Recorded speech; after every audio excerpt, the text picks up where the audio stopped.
সবাই সুখী হতে চায়, কেউ কষ্টে থাকতে চায় না। কারণ মানুষ সুখের কাঙ্গাল, সবাই সুখের প্রত্যাশী। সুখে থাকা, শান্তিতে থাকা, ভালো থাকার ব্যাপারটা এটা মানুষের একটা সার্বজনীন লক্ষ্য বা উদ্দেশ্য। এক্ষেত্রে ধনী গরিব, রাজা প্রজা, ছোট বড়, নারী পুরুষ সবাই সমান। সবাই আমরা সুখী হতে চাই, শান্তিতে থাকতে চাই, কেউ কষ্টে থাকতে চাই না। যদি আমাদের অনেক শিল্পীরা গান গান, আমি কষ্ট পেতে ভালোবাসি, তাই তোমার কাছে ছুটে আসি, বলে না? বলে না? গানে বলে, কিন্তু সেও জীবনে কষ্ট পেতে চায় না। কেউই কষ্ট পেতে চায় না। এটা গান মেলানোর জন্য বলেছে যে আমি কষ্ট পেতে ভালোবাসি। তো আসলেই কেউই কষ্টে থাকতে চায় না, সবাই আমরা সুখী হতে চাই। কি হতে চাই?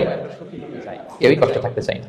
কিভাবে আমরা একটা সুখী সমৃদ্ধ জীবন পেতে পারি, এই টপিকের উপর আজকে আমরা কিছু কথা বলবো।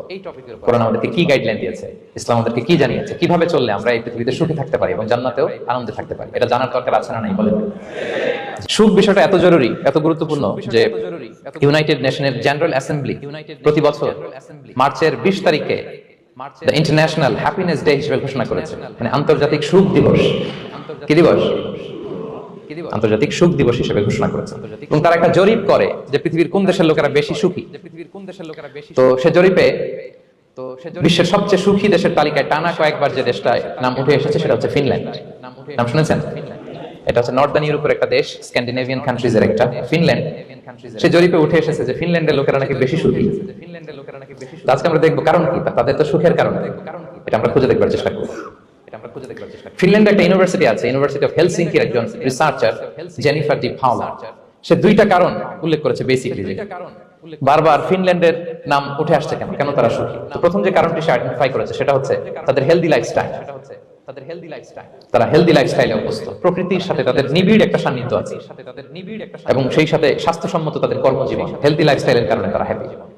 আমি খুঁজে দেখলাম যে এখন ফিনল্যান্ডের লোকেরা হেলদি লাইফস্টাইলের কথা বলে, যেটা বিষ্ণু ইসলাম 1500 বছর আগেই আমাদেরকে জানিয়ে দিয়েছে। ঠিক কিনা বলেন? আপনি যদি বিষ্ণু ইসলামের বায়োগ্রাফি একটু চেক করেন, দেখবেন যে কতটা অর্গানিক লাইফ বিষ্ণু ইসলাম লিড করেছেন। প্রকৃতির সাথে বিষ্ণু ইসলামের সম্পর্ক যে কতটা নিবিড় ছিল, আপনি শুনলে অবাক হবেন। ওনার শৈশবের দিকে যদি আমরা তাকাই, আমরা দেখবো যে তিনি মক্কায় জন্মেছেন ঠিকই, কিন্তু মক্কায় বড় হননি। বড় হয়েছেন বনু সাদে। জানেন আপনারা?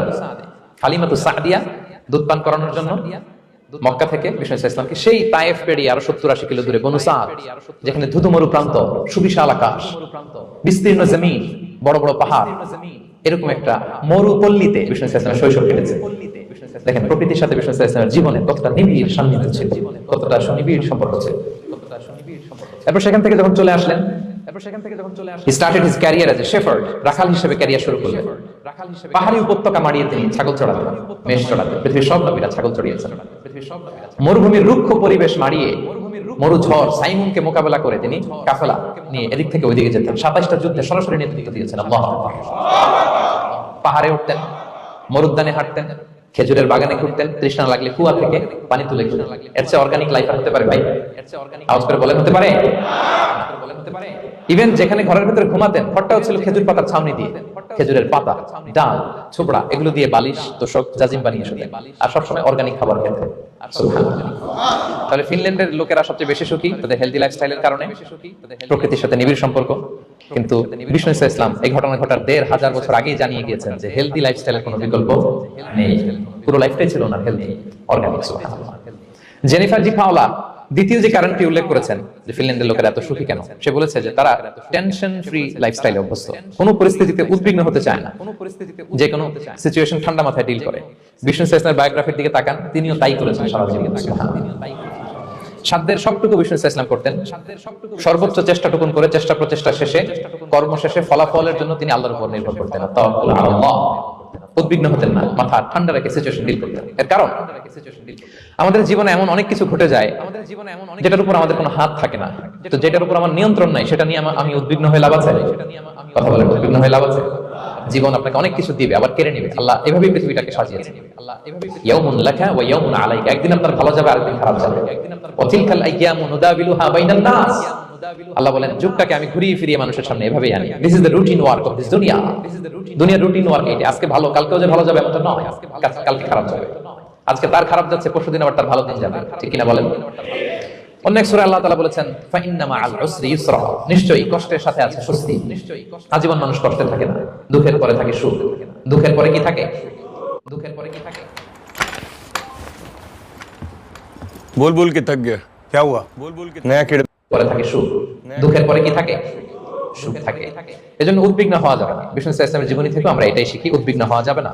তিনি বলতেন ওয়ালাম আন্নামা আসাবাকা লাম ইয়াকুন লিয়ুখতিআক ওয়া মা আখতাআকা লাম ইয়াকুন লিয়ুসিবাক রুফিআতিল আকলাম ওয়া জাফফাতিস সুহুফ। ওনার কাজিন আব্দুল্লাহকে ডেকে বললেন, আব্দুল্লাহ, যেটা তুমি পাওয়া সেটা তুমিই পাবা, কোনোদিন মিস হবে না। এটা তুমিই পাবা, যেটা তোমার হওয়ার কথা ছিল এটা তুমি পাবাই, এটা মিস হবে না। আর যেটা তোমার নসিবে নাই, যেটা তুমি পাবা না, গোটা বিশ্বের সব ক্ষমতাকে হাতের মুঠোয় আনলেও সেটার দেখা তুমি পাবে না। তো এজন্য উদ্বিগ্ন হয়ে লাভ আছে বলেন? আমরা আমাদের সর্বোচ্চ চেষ্টাটুকুন করব, তারপর ফলাফলের জন্য আমরা ভরসা রাখবো, নির্ভর করবো একজন সত্তার উপর। আওয়াজ করে বলেন তো, তিনি কে? তাহলে ফিনল্যান্ডের লোকেরা এই যে হ্যাপি হয়ে খুব বেশি খুশি, এত বেশি খুশি হওয়ার কিছু নেই। এগুলো আগে থেকে আমরা জানি। কি বলেন? জানি না আমরা? জাস্ট একটু প্র্যাকটিস করে নিজের জীবনের সাথে মানিয়ে নিতে হবে। সম্মানিত সুধী, আপনি যদি কোরআনকে জিজ্ঞেস করেন যে what is the Quranic formula of happy life, সুখে শান্তিতে থাকার জন্য কোরআনিক ফর্মুলাটা কি, কিভাবে আমরা সুখী সমৃদ্ধ জীবন পেতে পারি, কোরআন আপনাকে দুইটা জিনিসের কথা বলে। নাম্বার 1 হচ্ছে ফেইথ, নাম্বার 2 হচ্ছে গুড ডিড। আই রিপিট, আমি আবারো বলছি, নাম্বার 1 ফেইথ, বিশ্বাস, আল্লাহর উপর অগাধ বিশ্বাস এবং আস্থা। 2 নাম্বার হচ্ছে গুড ডিড, মানে সৎ কর্ম, নেক আমল। যার মধ্যে দুইটা থাকবে তাকে সুখী সমৃদ্ধ জীবন দান করবে কে? Faith and good deed will be happy in your life for the sure, I am telling you. এই দুইটা যদি এনশিওর করতে পারেন, আপনাকে সুখী সমৃদ্ধ জীবন দিবে কে? এবং এই আয়াতটি দিয়েই, হ্যাপি হওয়ার কোরআনিক ফর্মুলা দিয়ে আমি আজকের আলোচনা শুরু করেছি। আল্লাহ তাআলা সূরা নাহলের 97 নম্বর আয়াতে বলছেন, মান আমিলা সালিহাম মিন যাকারিন আও উনসা ওয়া হুয়া মুমিন ফালানুহইয়ান্নাহু হায়াতান তাইয়্যিবা ওয়া লানাজজিয়ান্নাহুম আজরাহুম বিআহসানি মা কানু ইয়ামালুন। বিশ্বাসী নারী কিংবা পুরুষ, তারা যদি সৎকর্ম করে তাদেরকে আমি সুখী সমৃদ্ধ জীবন দান করব। অর্থগুলো খেয়াল করে শুনেন।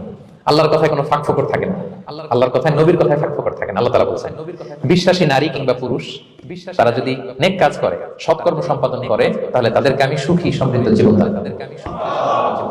তাহলে আমরা যদি আল্লাহ বিশ্বাস করি, আল্লাহর উপর বিশ্বাস আস্থা থাকে এবং সৎকর্ম সম্পাদন করি পৃথিবীতে, তাহলে আমরা সুখী এবং সমৃদ্ধ জীবন লাভে ধন্য হব। প্রিয় ভাই, তবে একটা জিনিস আমাদের মাথায় রাখতে হবে আলোচনা শুরুতেই, সেটা হচ্ছে এই যে হ্যাপিনেস বা সুখ, এই পৃথিবীতে যে সুখ, happiness in this worldly life, in this দুনিয়া ইজ ইমপারমানেন্ট, ইটস টেম্পোরারি। পৃথিবীর সুখটা এটা পার্মানেন্ট না, এটা অস্থায়ী, টেম্পোরারি। পার্মানেন্ট সুখ দেয়া হবে জান্নাতে। আওয়াজ করে বলেন কোথায়? জান্নাতের সুখের মধ্যে কোনো গ্যাপ নাই, ইন্টারাপশন নাই। কিন্তু পৃথিবীর সুখ শান্তির মধ্যে এটা বারবার ইন্টারাপ্টেড হবে, ইন্টারাপ্টেড। আর জান্নাতের সুখ হচ্ছে আনইন্টারাপ্টেড। সুবহানাল্লাহ। যখন পৃথিবীতে আপনি সুখে আছেন, আপনার সুখকে কি ইন্টারাপ্ট করে? অসুস্থতা।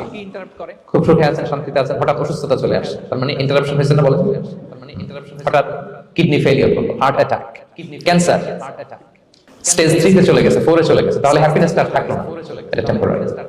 দুনিয়ার সুখকে ইন্টারাপ্ট করে বার্ধক্য। খুব সুখে শান্তিতে জীবন কাটাচ্ছিলেন, কিন্তু বয়স হয়ে গেছে 80, এখন আর সেই সুখ আছে? কথা বলেন না কেন? সেই স্বাদ আল্লাহ দান নাই, সেই সুখের ছোঁয়া পরশান নাই। তাহলে দুনিয়ার সুখ টেম্পোরারি, অসুস্থতা এসে সুখ কেড়ে নেয়, বার্ধক্য এসে সুখ কেড়ে নেয়, আর সবচেয়ে বড় যে ব্যাপারটা এসে সুখের ইতি ঘটায়, সেটা হচ্ছে মৃত্যু। সেটা কি? সুখে শান্তিতে জীবন যাপন করতেছেন, হঠাৎ সবকিছু চমকে দিয়ে, আপনাকে একেবারে থমকে দিয়ে মৃত্যুর আগমন নিয়ে যাবে, তাই না? ওয়ালিকুল্লি উম্মাতিন আজাল ফাইদা জাআ আজালুহা লা ইস্তাখিরুনা সাআতান ওয়া লা ইস্তাকদিমুন। একেবারে ফিক্সড করা, সিলেক্ট করা, কখন আপনি মরবেন। এই মৃত্যুর সময়টা আপনার ফিক্সড টাইমের 1 সেকেন্ড আগেও আসবে না, পরেও আসবে না।